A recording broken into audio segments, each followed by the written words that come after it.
إن الحمد لله نحمده ونستعينه ونستغفره ونعوذ بالله من شرور أنفسنا وسيئات أعمالنا من يهده الله فلا مضل له ومن يضلله فلا هادي له أشهد أن لا إله إلا الله وحده لا شريك له وأشهد أن محمدا عبده ورسوله يا أيها الذين آمنوا اتقوا الله حق تقاته ولا تموتن إلا وأنتم مسلمون أما بعد فإن أصدق الحديث كتاب الله وخير الهدي هدي النبي صلى الله عليه وسلم وشر الأمور محدثاتها وكل محدثة بدعة وكل بدعة ضلالة وكل ضلالة في النار. Lavdrimet më të sinqerta i takojnë vetëm Allahut të Madhërisëm. Vetëm atë falenderojmë dhe vetëm prej tij ndihmë e falje kërkojmë. Atë që udhëzon Allahu i plot fuqishëm s'ka askush që mund ta humbë, dhe atë që Allahu i madhruar e devijon s'ka askush që mund ta drejtojë në rrugën e drejtë. Dëshmoj e deklaroj se nuk ka asnjë Zot që meriton të adhurohet me të drejtë, përveç Allahut, i cili është një i vetëm, nuk ka ortak. Dhe dëshmoj e deklaroj se Muhamedi sallallahu alaihi wasallam ishte i dërguar i tij i fundit, i cili na përcolli shpallin Kur'anin famlar. Salavatet dhe selamet, lavdrimi dhe paqja qofshin mbi të, familjen e tij, shokët e tij dhe mbi të gjithë ata besimtar musliman që pasojnë rrugën e tij dhe udhëzohen me sunetin e tij deri në ditën e gjykimit. Të nderuar vëllezër besimtar, vërtet Allahu i plotfuqishëm, Zoti i Madhërisëm nuk na ka obliguar me asnjë sen pa pasur një urtësi të thellë në të. Dhe e shohim vëllezër të nderuar se asnjë urdhër i Zotit Madhërisëm nuk është rastësi, dhe asnjë ndalim nuk është aty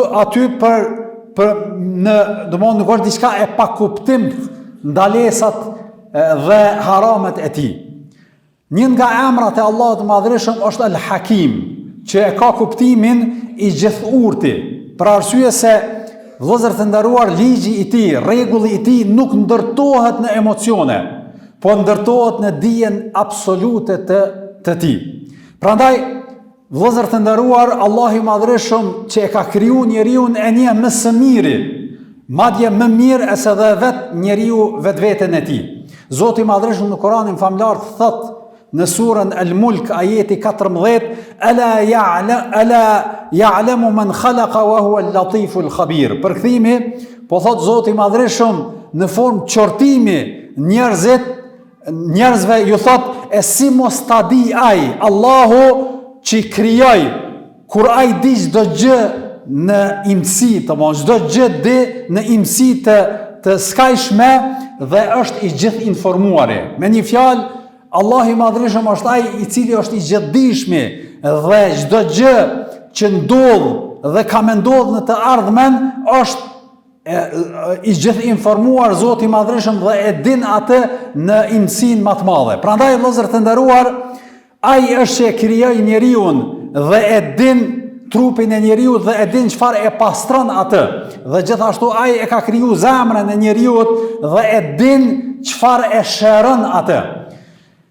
Për këtë shkak, vëllezër të nderuar, themi edhe Ramazani, që ndoshta disa prej njerëzve e shikojnë nga aspekti i kufizimit dhe nga aspekti edhe i vështërësisë, se duhet të abstenojnë nga ushqimi dhe pija në një kohë të konsiderueshme të ditës gjatë tërë muajit Ramazanit. Andaj edhe në këtë kontekst, vëllezër të nderuar, duhet të ndalemi edhe ta kemi parasysh që Allahu i Madhërisëm nuk e caktoi apo nuk e urdhëroi agjërimin e Ramazanit vetëm sa për një provë apo për mi shti njerëzit në test, po nuk ka dyshim se pas kësaj sillen shumë urtësi, të cilat disa prej të cilave edhe na i ka treguar Zoti i Madhërisëm në Kur'anin famlar, disa të tjera edhe mundemi t'i hulumtojmë edhe t'i gjej njeriu vetvetiu. Andaj, në këtë rast, vëllezër të nderuar, unë do të flas në një aspekt se ky obligim me cilën Allahu i Madhërisëm na ka ngarku në fakt është një mëshirë, është rahmet e strukturuar për gjithë njerëzimin në përgjithësi. Prandaj, unë e thash është rahmet, ndoshta dikush për juve mund të më thonë, qysh hoxh rahmet, kur njeriu ballavaçohet me vështirësi, dhe nuk ka dyshim që kjo është fakt. Po atë çka duhet ta kuptojmë këtë për me e kuptuar më mirë këtë rahmet, themi vëllezër të nderuar, mund ta sqarojmë në dy aspekte. Aspekti i parë, që është shumë i rëndësishëm, ajo është aspekti fizik, që ndërlidhet me trupin e njeriu. Kur njeriu abstenon konkretisht, fizikisht nga ushqimi dhe pija në këtë kohë, pra prej pak paralindjes së diellit deri në perëndim, atëherë çka ndodh? Çka ndodh me trupin e njeriu, vëllezër të nderuar? Ajo çfarë ndodh na tregojnë mjekët në përgjithësi, se vërtet njeriu gjatë tërë kohës jashtë Ramazanit merr ushqim. Pra ushqehet në mëngjes, në drekë, në darkë, dhe gjatë tërë kohës merr ushqime shtesë, yndyrna, sheqerna, proteina, e kështu me radhë, dhe kalori të ndryshme, të cilat i merr trupi, por nuk i shpenzon ato. Faktikisht nuk ka mundësi, për shkak se atë shumë i jap njeriu trupit vet ushqime dhe këso kalori të ndryshme, nuk ka mundësi me shndru ato në energji të gjitha, pra në shpenzim. Dhe çfarë bën trupi në këtë rast? I merr ato kalori të tepërta, nuk i çon poshtë, po i magazionon në trupin e njeriu në formë të yndyrnave edhe në formë të sheqernave. Dhe mbahen ato aty. Dhe nëse vazhdimisht ne e vazhdojmë këtë proces, i japim trupit ushqime të vazhdueshme, edhe vazhdimisht trupi jonë nuk ka mundësi ato me i shpenzu, i magazionon, atëhere në një kohë caktuar, ashtu që ushtojnë mjekët, këto qeliza fillojnë, edhe këto kalori do thotë të tepërta fillojnë me qenë do thotë të dëmshme edhe për trupin e njeriu. E këto pastaj ndërhyn edhe agjerimi, vëllezër të nderuar. Çfarë ndodh në atë moment që ti e ndërpren furnizimin e trupit tënd me kalori edhe me proteina edhe me ushqime në përgjithësi, atëherë trupi menjëherë fillon me e kërku energjinë dhe me kërku shpenzimin e atyre magazinave të cilat janë ruajtur në trupin tonë. Dhe në këtë formë, pra shkarkohet trupi jonë nga ato qelizat të tepërta, të cilat për një kohë caktuar mundet me qenë edhe dëmshme, madje disa edhe tregojnë që ato mund të kthehen edhe në qeliza kancerogjene. Prandaj, vëllezër të nderuar, ne fizikisht në një formë po e filtrojmë trupin tonë. Në atë moment që ndalemi, pra nuk i japim ushqim, pra fillon një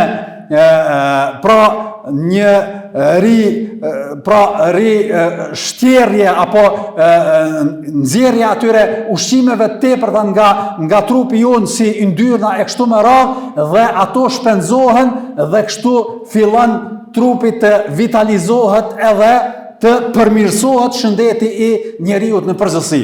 Dhe këtë që e thash deri më tani është konstatim i mjekëve, edhe atyre musliman, edhe atyre jo musliman, dhe në fakt në vitin 1986 është mbajtur një simpozium ndërkombëtar në cilën është diskutu agjerimin nga aspekti shëndetësor, dhe në këtë simpozium kanë marrë pjesë edhe mjek musliman, edhe jo musliman, edhe se cili e ka diskutu nga baza e profilit të tyre, profilet të ndryshme të mjekve, edhe këto konstatime të cilat i përmena, ata i kanë sqaru edhe i kanë detajzu nga kuptimi shëndetësor e jo vetëm nga aspekti fetar. Prandaj, në këtë formë, vëllezër të nderuar, e pastrojmë trupin tonë, e filtrojmë trupin tonë, edhe dalim, i shpërbëjmë pra ato qelizat të cilat mund të jenë të dëmshme për trupin e njeriut. Dhe kështu, me agjerim, fillojmë një proces shumë të rëndësishëm të vetes tonë, që është procesi i pastrimit të trupit nga këto rreziqe të cilat i kemi konsumu gjatë 11 muajve në përgjithësi. Ta shkalojmë nga aspekti tjetër, ajo aspekti shpirtëror, për arsye se vëllezër të nderuar, e dim të gjithë se njeriu është i ndërtuar edhe nga aspekti fizik, po gjithashtu edhe ai shpirtëror. Çka ndodh me trupin tonë, çka ndodh me shpirtin tonë kur ne agjerojmë? Dëgjoni çfarë thot pejgamberi sallallahu alaihi wasallam në një hadith, thot kur njeriu, hadithi është i saktë, thot kur njeriu e bën një gjuna, e bën një mëkat, bëhet një njoll e zezë në zemrën e tij. Nëse ai pendohet, ajo njoll fshihet. Mirë, po nëse vazhdon me bë mëkate, vazhdimisht ato njolla shtohen në zemrën e njeriu. Derisa, po thot pejgamberi sallallahu alaihi wasallam, bëhet një zemër tërësisht e zezë. Tërësisht e zezë. Prandaj edhe mëkatet, pra janë gjëra të cilat e rësojnë zemrën e njeriut, prandaj edhe shembullin që e përmend Zoti i Madhërisht në Kur'anin famlar në surën Al-Mutaffifin, thot kalla bal rana ala qulubihim ma kanu yaksibun, kur flet për mëkatarët dhe jo besimtarët të cilët vazhdimisht kanë bërë gjunahe, thot jo, por ajo që ata kanë vepru, pra ajo mëkatet të cilat ata i kanë bërë, ja u kanë mbulu zemrat. Pra ja u kanë mbulu zemrat, mëkatet e shumta, dhe ajo zemër pastaj pengohet nga dëgjimi dhe orientimi apo udhëzimi nga ajo që është e saktë dhe ajo që është e vërtetë. E çfarë bëjmë ne me agjërim? Pra e pastrojmë zemrën tonë. Qysh e pastrojmë? Ashtu qysh agjërimi e pastron trupin tonë nga yndyrnat e tepërta, edhe agjërimi e pastron zemrën tonë nga mëkatet të cilat i kemi bërë gjatë vitit në përgjithësi. Prandaj në këtë formë ne agjërojmë duke abstenu krahas atyre çështjeve fizike, pra ushqimit edhe pijes, abstenojmë edhe nga mëkatet. Prandaj edhe pejgamberi sallallahu alaihi wasallam tregon që së bashku me agjërimin e gojës edhe të barkut, edhe nga ushqimet në përgjithësi, duhet të agjëroj edhe gjuha jonë, duhet të agjëroj edhe syri jonë, duhet të agjëroj edhe veshi jonë, dora jonë nga gjunahet në përgjithësi, dhe kështu kur ne abstenojmë dhe i largohemi gjunahe, fillojmë që të procesin e vetë pastrimit të zemrës tonë, edhe të përtrirjes, edhe rregullimit të raportit me Zotin tonë të plotfuqishëm. Prandaj vëllezër të nderuar, e kem parasysh që vërtet gjatë tërë kohës para Ramazanit flasim fjalë jo të mira, mëkatojmë me gjuhën tonë, mëkatojmë me sytë tonë, me gjymtyrë tonë në përgjithësi,